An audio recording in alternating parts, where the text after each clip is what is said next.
Action.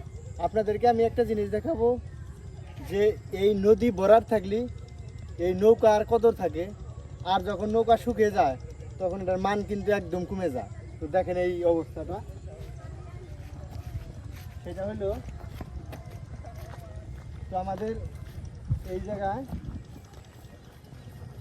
আপনাদেরকে দেখাচ্ছি। তো বীর দেশের মতো কিন্তু এই জায়গাতে কিন্তু ধানগুলা বন্যে রেখেছে। তো দেখেন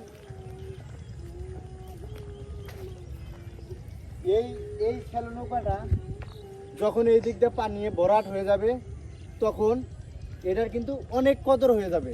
আর এখন আজ কিন্তু নৌকা এই চর কিন্তু শুকিয়ে রয়েছে, এটার কিন্তু কদর নেই।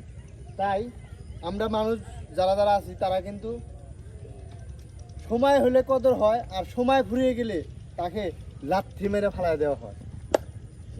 তার কিন্তু এই নৌকাটার এই অবস্থা দেখেন, এটা কিন্তু এই যে টঙের মতো, এখানে কিন্তু এই যে ঢুকে কিন্তু মানুষ কিন্তু এর মধ্যে থাকে, বৃষ্টি টিষ্টি না হইলে এই জায়গায় কিন্তু থাকে।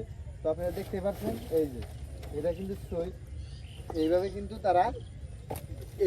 তারা থাকে। যদি বৃষ্টি আসে, বৃষ্টি যদি হয় তাহলে কিন্তু এই জায়গায় থাকে রোদ এবং ঝড় বৃষ্টি, তার জন্য কিন্তু এই সইটা দিয়েছে। এই নৌকাটা যখন এই দিকটা পানি হয়ে যাবে তখন কিন্তু এই নৌকাটার এইগুলা সব কিছু ঠিকঠাক করে কিন্তু আবার নৌকাটা এই নদীতে কিন্তু চালানোর জন্য প্রস্তুতি করবে। তাই আপনাদেরকে দেখাইলাম যে মানুষের কদরও যখন মানুষ বেঁচে থাকে, শরীর স্বাস্থ্য ভালো থাকলে তাদের কিন্তু কদর থাকে, আর যখন মারা যায় তাদের কিন্তু নামও থাকে না। সেই অবস্থা কিন্তু এই নৌকাটার দেখেন, এই যে একটি নদীর অবস্থা দেখেন, নদী কিন্তু শুকায় অলরেডি একদম ছোট হয়ে গেছে। তো আজকে আসছিলাম যে আমরা একটু চর দেখতে যাব। তো অনেকটি লোক আসছে, আমরা আশা দেখি এই যে আমাদের এই জায়গায় একটা শ্যালো নৌকা দেখতেছি, সেই শ্যালো নৌ কিন্তু পানিতে রয়েছে, আর ওটা কিন্তু শুকনো, আপনাদেরকে দেখাইলাম সেটা হলো শুকনো করে রয়েছে।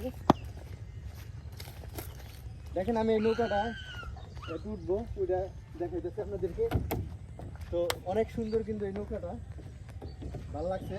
এটা কিন্তু আমরা কিন্তু আসার পথে এইভাবে দুই সাইড দিয়ে লোক বসে ছাতি মাথায় দিয়ে আমরা কিন্তু এই চরে আসছি। চরে আসার পরে কিন্তু আমরা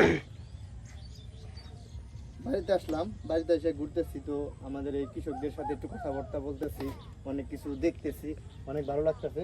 এই নৌকাটা কিন্তু আমার কাছে ভালো লাগছে, সবার কাছে ভালো লাগবে। তো যদি ভিডিওটি ভালো লাগে লাইক কমেন্ট শেয়ার করে পেজটি ফলো দিয়ে আমার পাশে থাকবেন। ধন্যবাদ সকলকে। আসসালামু আলাইকুম।